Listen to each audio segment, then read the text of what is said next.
Hey, what's up, everybody? I'm out here relaxing and just in my mind, and I wanted to share moments with you and hope that it finds you in a place of tranquility, peace, or just whatever. I hope that you're doing good, right? So, right here, I'm just smoking on this cigar. If everybody that knows me knows I love cigars, smoking on this Carlos Torano cigar. Carlos Torano cigar. It's beautiful. It has a good, smooth, dark pool. It's a good pool.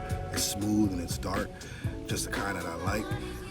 But nonetheless, again, I'm out here just vibing out, and I know that today is a beautiful day. At least that's what I tell myself, and I'm going to believe that. It's almost like a sense of encouragement.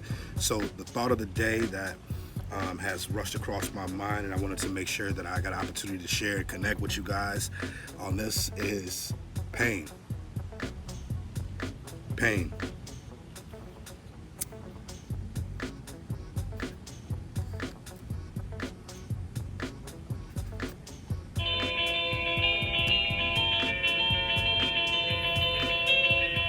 You see, the interesting thing is pain can't be measured. Can't be. If you go to the doctor, which most of you guys know I've been there, you go to the doctor and you tell them what's going on and what your injury is. They usually have resources. They usually have ways to be able to help medicate you.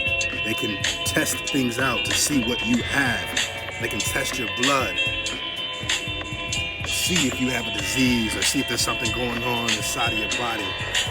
They can look at your skin, and then they could potentially put together a remedy to heal your skin even though it's broken. Interesting. They even have ways of making life come in terms of delivering babies and having ways to physically pull out to assess and to determine if it's healthy or not. But the one thing a hospital can't gauge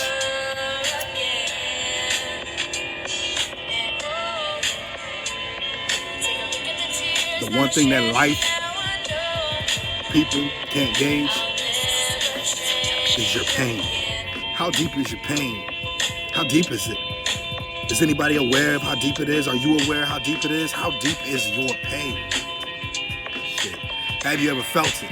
Have you been in a situation where you just felt excruciating pain? It was so unbearable that words could not allow you to express what you felt. Pain can't be measured. There's no tool out there to measure what you're feeling. It just simply exists. So no matter how hard you cry, no matter what comes out of your eyes, and no matter how loud the tone of your voice gets, people still will never understand your pain. It's interesting, right?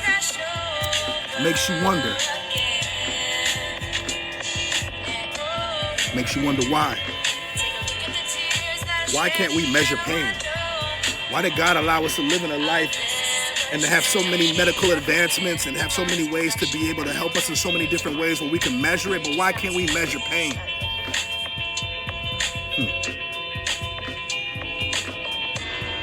Could it be because it's just in our head? Does it really exist?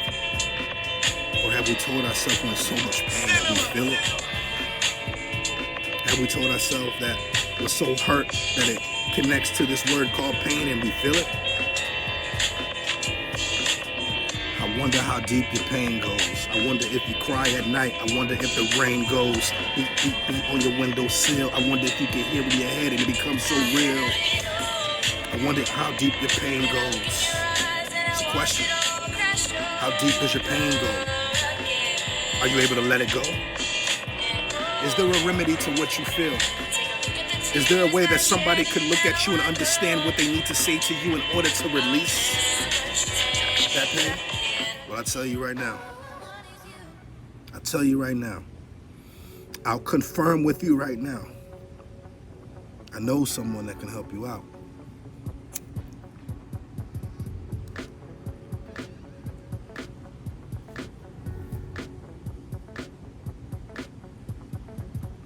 I know somebody that understands your pain.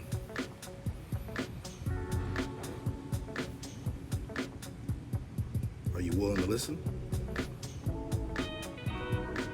I'll wait for you to stop crying. I'll wait for you to stop pushing people away, including me. I'll wait. You see, the interesting thing is, who I know is God. You see, God has an interesting way of gauging and knowing our pain and understanding our pain. And I honestly believe with all of my heart, that he has given us ways to be able to manage our pain and help facilitate what we feel. You know, in the Bible,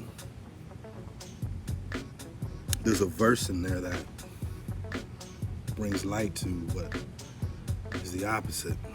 Well, I wouldn't say the opposite, but it's a word called love. And this word is interesting because it allows us to focus or identify on an alternative feeling or an alternative place. Because pain is a place. It's a place that we reside at. Sometimes we put an address there. We tell people where it's at. But so does this other word called love. And it's interesting how this word interacts with our pain, you know. So in the Bible, there's a verse that says, love is patient, love is kind. And it goes on and on about these terms that identify what love is. I don't want to go too deep into each of the terms. I just wanted to reflect with you guys and talk with you guys, vibe out with you guys on this word, love. And the first term that associates what it is patience. It's interesting that patience and pain just don't seem to want to coexist. It's interesting. It's interesting that they don't live in the same place. But if they do reside in the same place, if you find them in the same place, it's interesting what happens in between them both. It's almost like there's a threading effect. You see, pain is an expressive. Pain is the term that expresses what we feel when we don't feel good, physically, mentally, and emotionally. We feel pain. Ooh, it hurts. The doctor said, what's your pain? He asked you at the hospital, what is your pain on the scale of 1 to 10? That's the only time he'll ask you or make you the professional. Your friends and the family say, what's going on with you? You seem like you're in a lot of pain, right? So to understand this means that people are looking for you for the answer as it relates to pain. So why not marry it with patience? What is patience? Let's take a look into this. Patience has to do with the ability to wait and understand that it will be okay. You see, if I'm in a rush and I need to get somewhere, I'm not being patient. Because I'm moving or pushing myself in a direction. However, if I'm patient enough, meaning I stand still, if I'm still, maybe not in the physical, but also in the mental, still your mind, still your thoughts, let it be still. Even in the emotional, ease. So patience is almost like the idea of being still, but also having the expectation, and not so much the expectation, but the awareness that it's going to be okay. I know you're in a lot of pain, but it's going to be okay. I know your heart is racing. I know your body is hurting, but it's going to be okay. You see, I don't have the ability to remove your pain, but what I do have the ability to do is to show you patience and to be there for you and to wait for you and to let you know I'm present with you. Imagine if the people you love do the same. Imagine if the people you trust do the same, that they're patient with you. As a matter of fact, imagine if you're patient with yourself. What is the reward of being patient with yourself while in pain? Mental pain, physical pain, emotional pain. Just be patient with yourself. Understand that it's a process that you have to go through in order to feel. It's not in order, but it's a process you have to go through. Pain. You have to go through it. But be patient with yourself. Because when you're patient with yourself, you can start to trust yourself. You can start to be aware of yourself. You can start to listen to yourself. You can start to understand yourself. You can start to be more in tune with yourself. Just be patient. Again, I just wanted to vibe out with you guys. I hope that I found you in a place of peace. And maybe not, if you're not in a place of peace, you're in a place of excitement, in a place of just having fun or whatever the case is. But just know this, that this word pain is real and people go through it, including you. But if you're in too much pain, be patient with yourself. Be patient with other people. And that's an expressive way of showing love. Peace.